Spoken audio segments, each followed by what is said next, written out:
asked if there's any questions. Okay. Cool. Okay. We're ready to roll for post-qualifying interviews. We're joined here in the interview room by today's third quick in qualifying for Sunday's Cobalt Tools 500, driver number 2, Miller Lite Dodge, Kurt Busch. Kurt, tell us about your run. Well, it was a great run and one that we really needed. It was a great shot in the arm for our team to be able to go out there very early in the session and post a fast lap.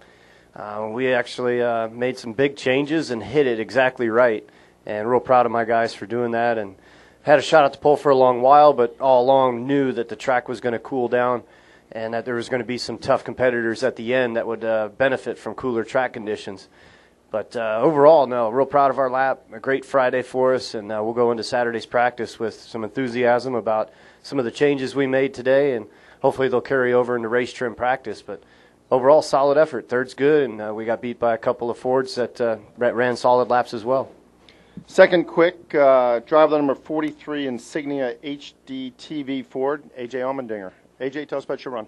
Yeah, I mean, as Kurt said, he put up a great lap, especially as early as he went. Nobody could really get near him until the track cooled down a little bit. So knew it was going to be tight there, and qualifying practice we were really good, and just felt like just go out there and try to put a solid lap in. Felt like got everything I could out of the race car there, and I knew Carl was going to be tough there at the end. So feel good about what everybody's doing on the race team and such a tough time here. So just happy, proud of the guys at back of the shop and here at the racetrack, and have Insignia back on the race car is really cool. So good starting spot. Now we just got to put in a good race on Sunday. Congratulations. We'll go ahead and open up to media. We'll start with Tom. Thanks. Tom Jensen, Speed.com. For Kurt, at all tracks you guys talk about how important track position is. Specifically, how important is it here? How much of an advantage is it to you guys starting up front?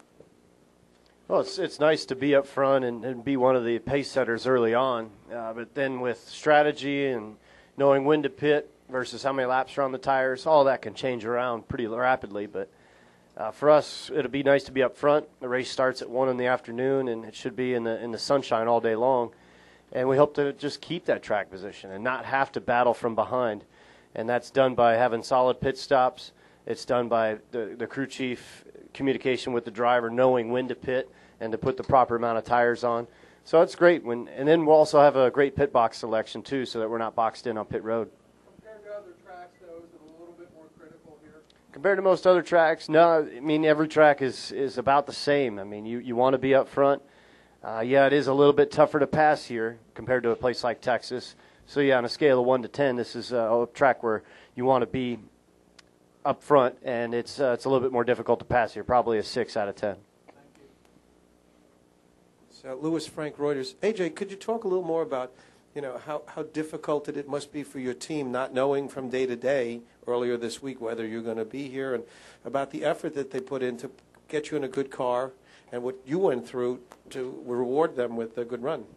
Yeah, I mean, it's, there's no secret right now with what our race team's going through. And, I think it shows at a race team, my crew guys here, my guys back at the shop, everybody that's at RPM that, there's really two scenarios that can happen in a situation like this. You can try to band together and be stronger and come to the racetrack more focused, or you can let things start tearing you apart. And, it's wearing on everybody. It wears on me. But, with that said, everybody inside the race team doesn't let them affect by that with each other. Everybody's working well together, and with everything that they're still having to go through to build great race cars.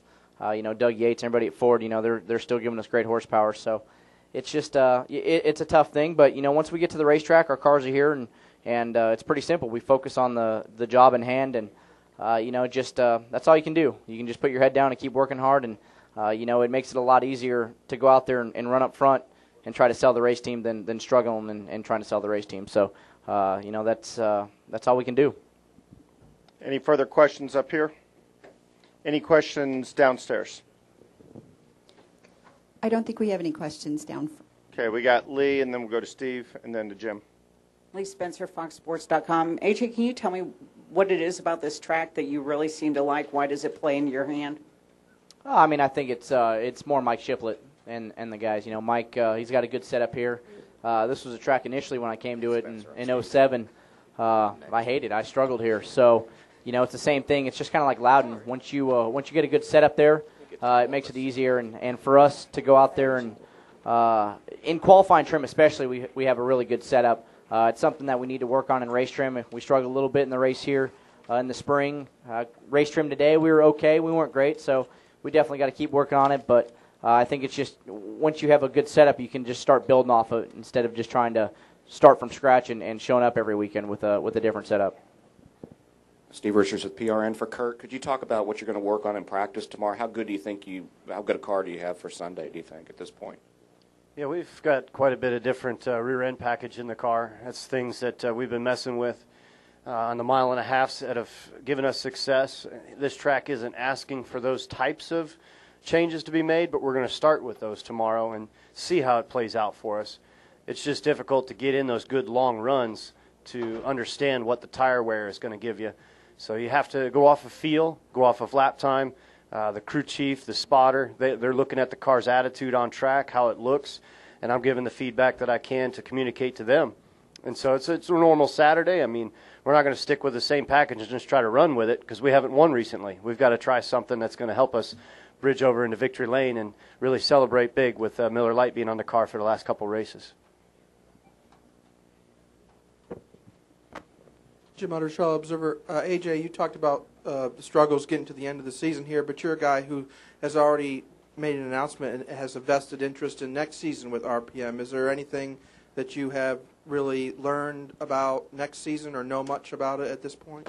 No, I mean, honestly, we're taking it day to day. It's not something that I can really focus on and help do anything with. I mean, my job is to get in the race car and run strong. And you know, we know Richard and everybody. They're doing the best that they can to go out there and figure out the situation. And you know, that's all we ask. So you know, we're just focused on day to day, just getting to the racetrack.